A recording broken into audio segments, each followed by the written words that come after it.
fois n'est pas coutume, dans ce journal, nous parlons sport, football précisément. L'actualité au sein de l'instance fêtière du football au Cameroun a évolué ce jour à la suite des altercations et concertations du ministère des Sports du côté et de notre, bien sûr, la conférence de presse donnée ce jour par la Fédération camerounaise de football dans la ville de Yaoundé. Marc Brice et ses deux adjoints travailleront avec le personnel nommé par la Fédération camerounaise de football. Ainsi, tout est bien qui finit bien. Je vous propose d'écouter l'extrait de Samuel Eto'o-Fils, président de la Fédération camerounaise de football, durant cette conférence de presse. Merci,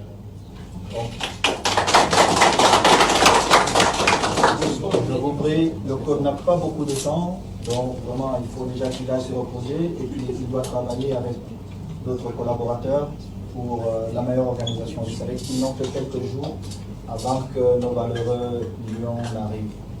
Donc je vous prie vraiment d'être beaucoup plus disciplinés.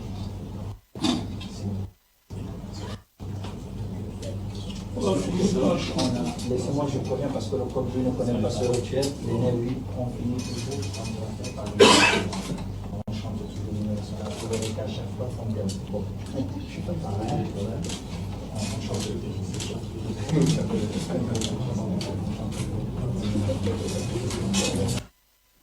À la suite de cette prise de parole de Samuel Eto'o-Fils, président de la Fédération camerounaise de football, nous vous proposons, mesdames et messieurs, d'écouter l'extrait de Marc Brice, entraîneur-sélectionneur des Lions indomptables du Cameroun, sélectionné par Marie-Rosine Kandonga depuis la ville de Yaoundé. On avait un très bon entretien, je peux le dire, et c'est un peu normal parce qu'on a le même objectif. Tous ensemble, c'est clair, le plus important est les 30 millions camerounais.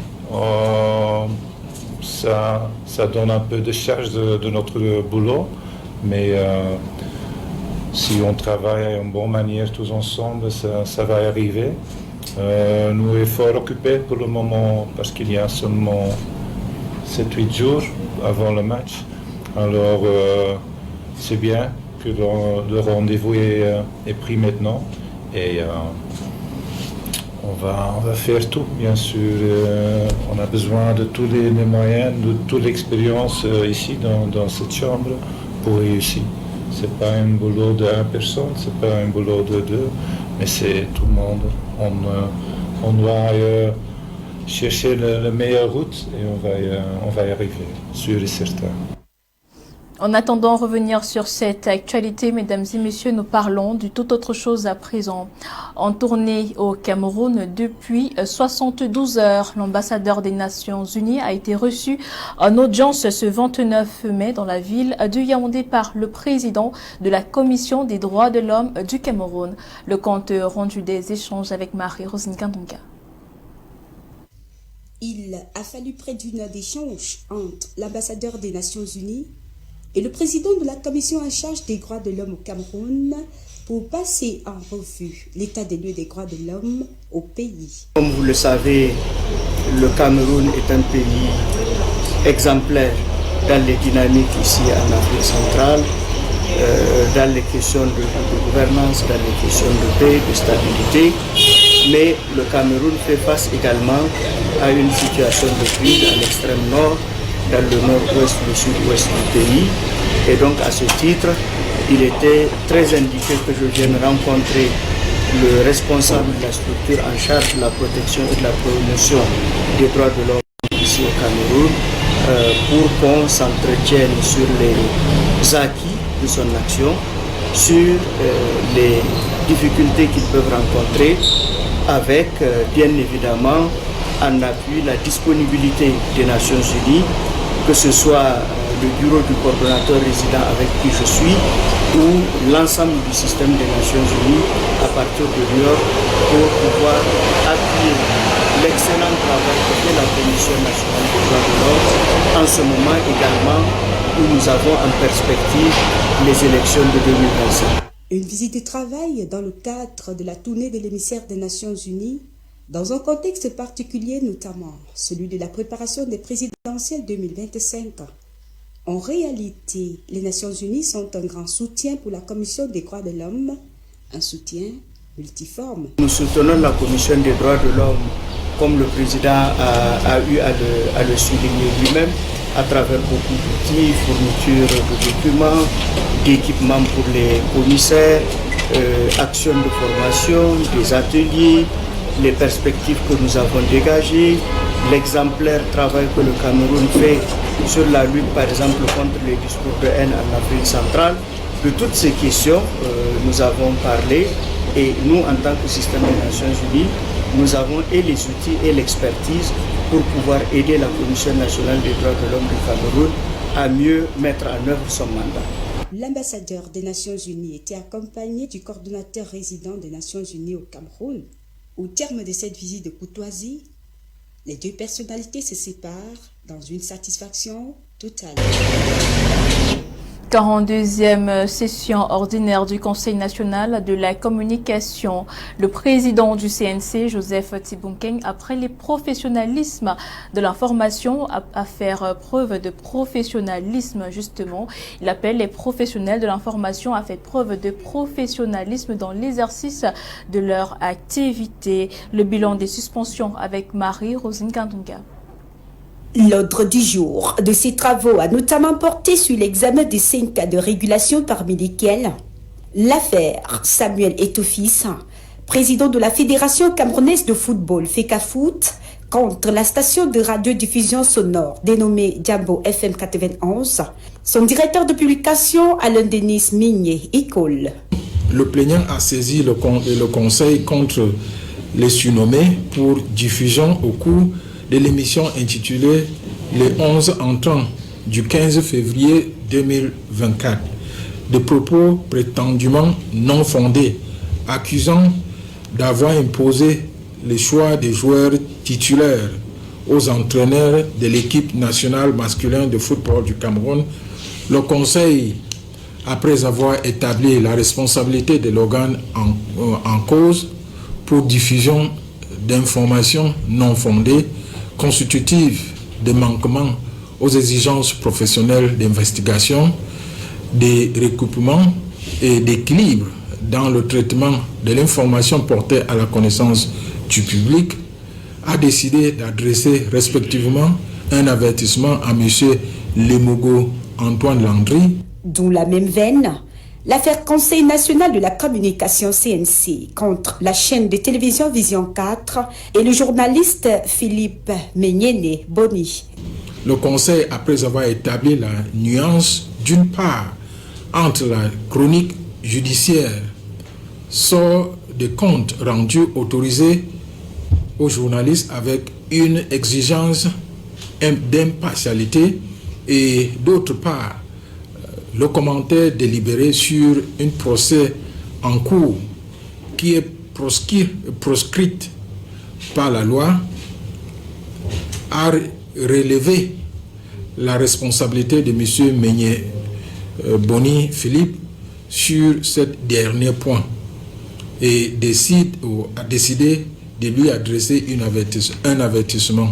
Outre les avertissements, il y avait des cas de suspension à l'instar de l'affaire Noël Alain-Olivier Mokulu-Mvondo Akene, directeur général de la Caisse nationale de prévoyance sociale CNPS, contre l'organe de presse en ligne Actu Cameroun et le journaliste Erel Djende. Le Conseil, après avoir établi la responsabilité de l'organe en cause pour manquement aux exigences professionnelles d'investigation, de recoupement et d'équilibre dans le traitement de l'information portée à la connaissance du grand public, a décidé de suspendre pour une durée respective d'1 mois l'organe de presse en ligne dénommé Actu Cameroun et l'a nommé Ariel Djene, journaliste en service au sudit organe.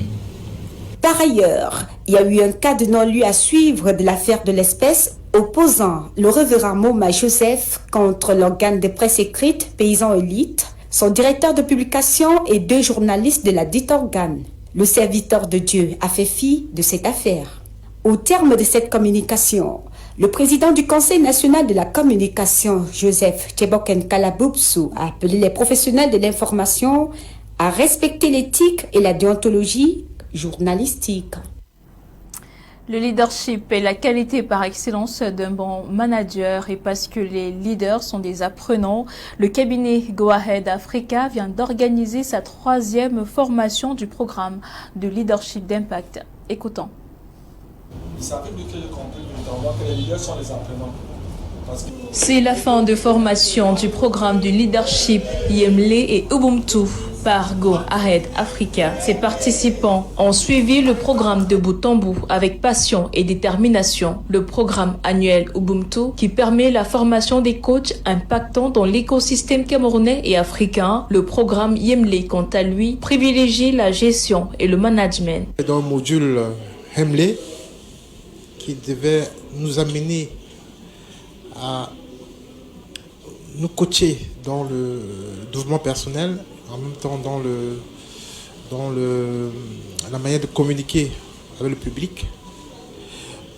Ensuite, dans comment impacter nos collaborateurs avec qui on vit au quotidien, que ce soit sur le plan familial, que ce soit sur le plan associatif. Je dirais merci vraiment au cabinet Go Ahead, plus particulièrement au PDG et à Émile pour leur coaching, pour leur assistance et pour tout le bienfait qu'ils font pour la jeunesse camerounaise. Au terme des échanges, des formations et coaching d'une durée de plusieurs mois, c'est une satisfaction pour les lauréats et un élan de remerciement de la part des récipiendaires. J'aimerais particulièrement dire merci à toute l'équipe pour Go Ahead Africa et plus particulièrement au coach Roland Kwemen du plus profond de mon cœur. Ce programme m'a donné des éléments pour pouvoir conduire au quotidien non seulement ma carrière, c'est-à-dire mes activités professionnelles, mais également ma vie familiale et mon entrepreneuriat. Donc le programme Yemle pour moi c'est un tout. Je suis particulièrement ravie d'avoir fait cette formation parce qu'elle est offerte par un cabinet qui est un cabinet de référence dans le domaine du coaching et de la formation. De façon concrète, c'est une formation qui m'a vraiment équipée en termes de méthodes, d'outils pour impacter dans toutes mes activités de coach et de formatrice. Je suis ravie de pouvoir bénéficier d'une telle qualité en fait d'accompagnement et de formation par un cabinet non seulement impactant au Cameroun, mais vraiment à l'échelle du continent africain et même au-delà. Alors ce que je voudrais dire à cette occasion, c'est merci beaucoup aux différentes personnes qui nous ont accompagnés justement dans ce cadre-là, qu'il s'agisse de M. Roland Kwemen, de M. Émile Singé ou encore de Michel-Ange Penka, qui représente vraiment le corps accompagnateur qui a su non seulement nous aider à garder la motivation, mais à rester concentré sur les différents objectifs que nous avions à atteindre tout au long de ce parcours qui a duré aujourd'hui 1 an. Ces passionnés de la formation sont les lauréats de la 3e promotion des coachs Ubuntu et la 2e promotion des leaders Yemle des programmes de leadership d'impact. J'invite les différents récipiendaires à passer à l'action, à être des véritables ambassadeurs du cabinet Go Ahead Africa et de sa méthodologie, non seulement en termes du programme Yemle, d'être des leaders d'impact, mais aussi d'être des formateurs qui inspirent et motivent leurs équipes. Au sortir de cette formation, l'opportunité est donnée aux participants d'impacter leur entourage par l'application des outils et enseignements reçus durant ce programme. Retenez-le, les leaders sont les apprenants. Hier, mercredi 29 mai 2024, s'est déroulée dans la ville de Ngaoundéré la cérémonie officielle de dédicace du recueil L'œil ouvert à l'université de Ngaoundéré entre émotion et intervention. Belmonzewa. À travers une cérémonie émaillée de slam, Marcel Taïbé a présenté son tout premier ouvrage intitulé L'œil ouvert. L'œil ouvert est un recueil de poèmes de 76 pages, préfacé par le professeur Gilbert Zouani. L'ouvrage, qui comprend 33 poèmes au total, parus aux éditions Channel Littéraire, a pour objectif principal de sensibiliser la société à un traitement plus équitable des femmes africaines. Il encourage également le mérite, le patriotisme et honore les gardiens de la tradition. Le message est pluriel. Il y a d'abord le message à la jeunesse. On veut conscientiser la jeunesse. Un message aussi féministe. Pourquoi? Parce qu'on veut porter un nouveau regard sur la femme. Un message aussi au niveau de notre pays, parce que nous sommes dans un contexte où l'amour du pays a perdu déjà toute sa valeur et nous voudrons vraiment, à travers cette écriture, revivifier vraiment tout l'engouement, tout l'amour du pays. La critique littéraire souligne que le choix du champ lexical de la navigation des poèmes et la séquentialisation de l'œuvre sont parmi les éléments qui contribuent à faire de L'œil ouvert un recueil à lire avec délectation. L'œil ouvert, c'est véritablement la sensibilité de l'auteur Marcel Taïbé qui est retranscrite, parce qu'on le connaît tous comme enseignant, et on découvre que en plus d'être cette personne scientifique objective, il a ce côté-là qui, dans la société, observe, qui n'est pas égoïste.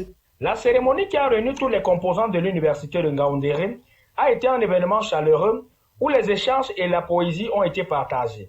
À l'unanimité, les parents, amis et sympathisants ont salué le courage, l'abnégation et la détermination du jeune poète dans sa lutte pour une Afrique émergente. C'est très intéressant parce que cette œuvre permet aux aspirants écrivains, également aux aspirants poètes, d'écrire également, d'avoir une vision plus large de l'écriture.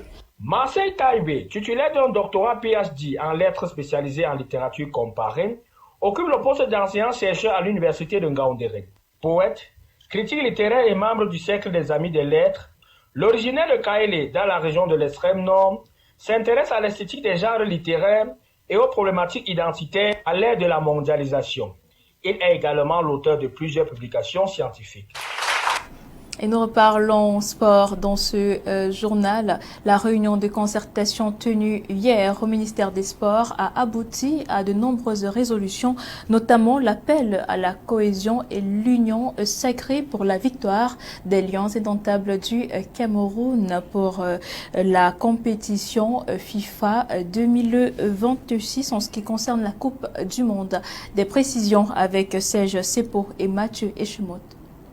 Une ambiance cordiale, fraternelle, orientée par le souci de l'atteinte des objectifs fixés aux Lions indomptables par le président de la République dans son message à la jeunesse du 10 février dernier. Assurance du ministre en charge des Sports. Au terme de la concertation préparatoire de ce mercredi 29 mai, consacrée aux 3e et 4e journées éliminatoires du Mondial FIFA 2026.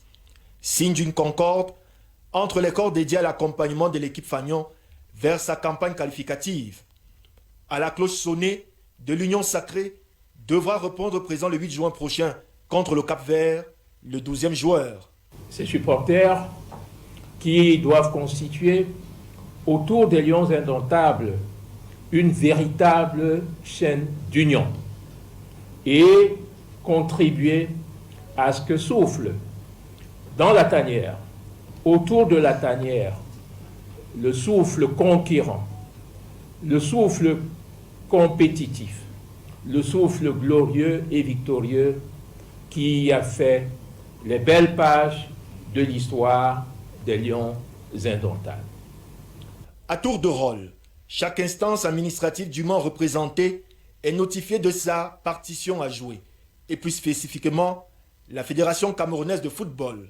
Il s'agira d'assurer de bonnes conditions de travail à l'entraîneur-sélectionneur et à son équipe, l'entraîneur-sélectionneur Marc Brice, notamment par la mise à disposition du matériel didactique et des équipements sportifs nécessaires.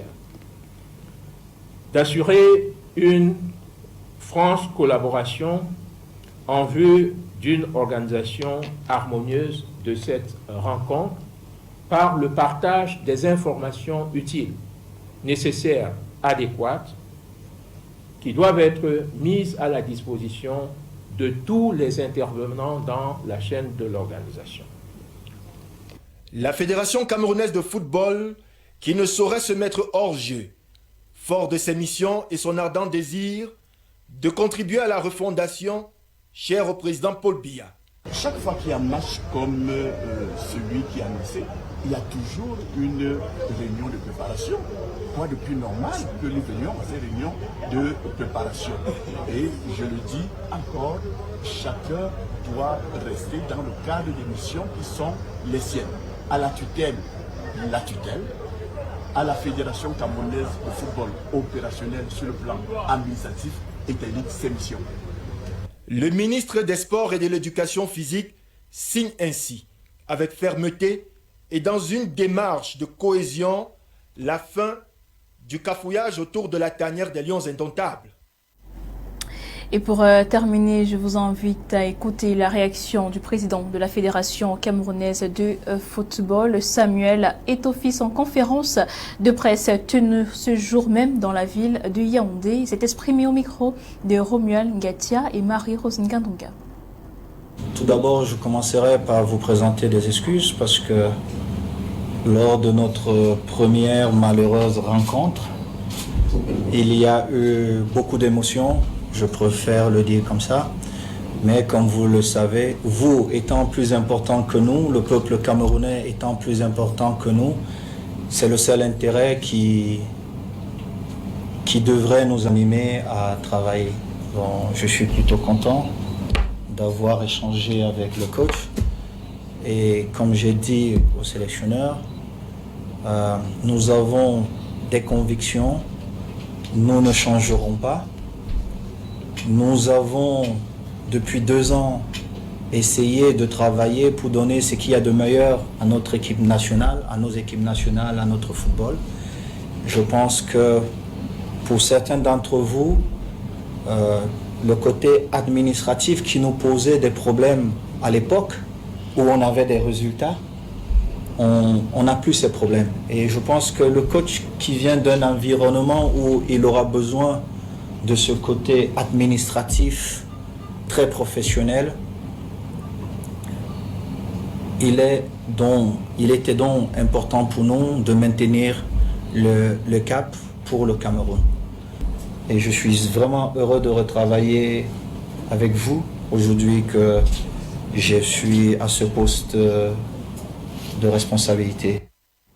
Et c'est cette réaction du président de la Fédération camerounaise de football qui met un terme à ce journal. Mesdames et messieurs, merci de nous avoir suivis. Restez en compagnie de nos programmes qui se poursuivent sur My Media Prime Télévision. Prochaine édition de l'information en langue anglaise, cette fois-ci 18h30. Quant à nous, retrouvez-nous demain, même heure, pour une autre édition du journal. D'ici là, portez-vous bien. Excellente soirée. Bye bye.